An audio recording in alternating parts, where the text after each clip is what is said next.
Foams are very much like emulsions, but are different because instead of having drops of a fluid inside a second fluid, they have bubbles of air inside of a fluid.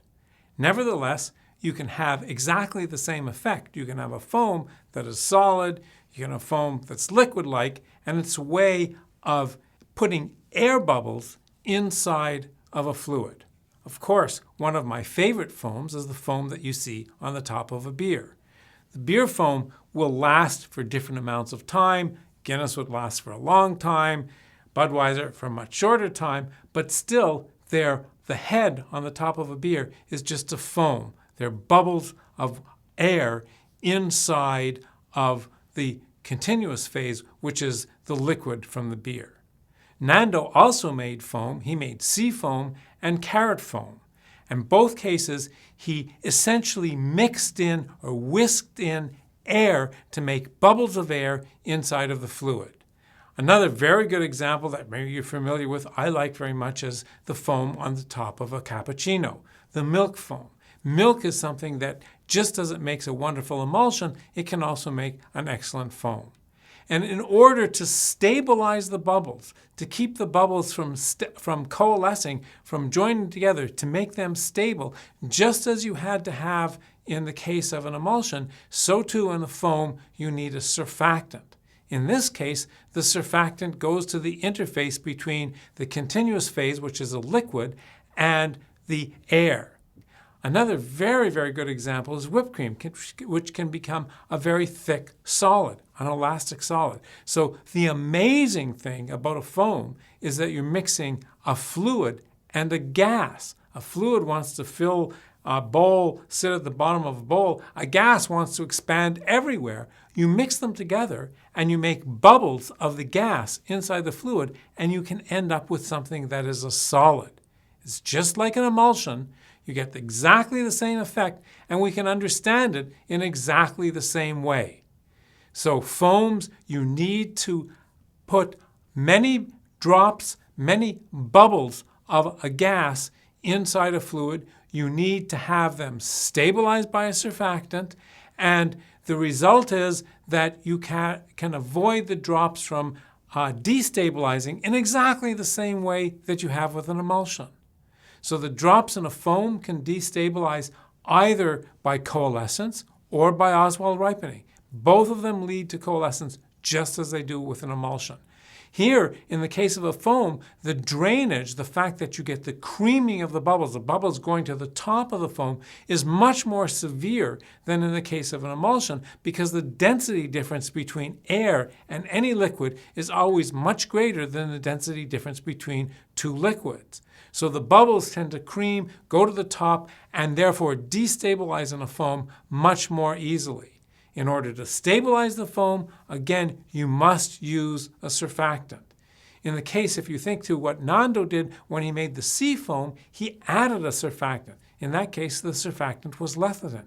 In the case of the carrot foam, he didn't add a surfactant. He used the carrot itself, the surfactants in the carrot itself, as the surfactant. But in both cases, you absolutely must have a surfactant to keep the drops, to keep the bubbles stable, to keep them from coalescing. And that's the key to having a foam. What Nando did was he mixed the foam. He whisked in air to make the foam. But there's a second way, a completely different way that you can make a foam. And you know that if you go to a coffee shop and they put foam on the top of your coffee or whipped cream on the top of your coffee, they use one of these whipped cream makers. In that case, you make a foam in a completely different manner.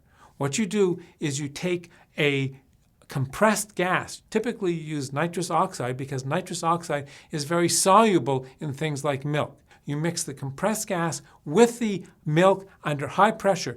The gas at that point is at a sufficiently large pressure that it's a liquid, and the two liquids mix and essentially make an emulsion of the compressed gas, which acts like a fluid, in the continuous phase, which say is the milk. Then when you spray it out on the top of your coffee or on the top of your drink, the pressure decreases because you spray it out of the can, it goes to the low pressure of atmosphere, and the gas, which is emulsified and formed and is high pressure, so as a liquid, expands and forms small pockets of air or bubbles of air. There are other ways of stabilizing a foam in addition to just having surfactant and keeping the volume fractions high. You can also force the continuous phase to become, rather than a fluid, to become elastic. The way you can do something like that is to gel the continuous phase. That's a very common way that chefs use to create, for example, desserts. A mousse is a foam where the continuous phase has been gelled.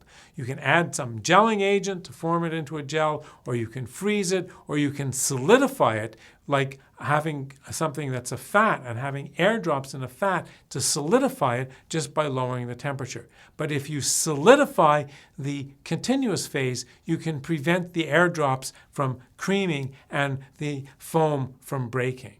Here are some microscope images where we look at the foam. You can see that there are bubbles of air inside the fluid. Here's some pictures of a whipped cream.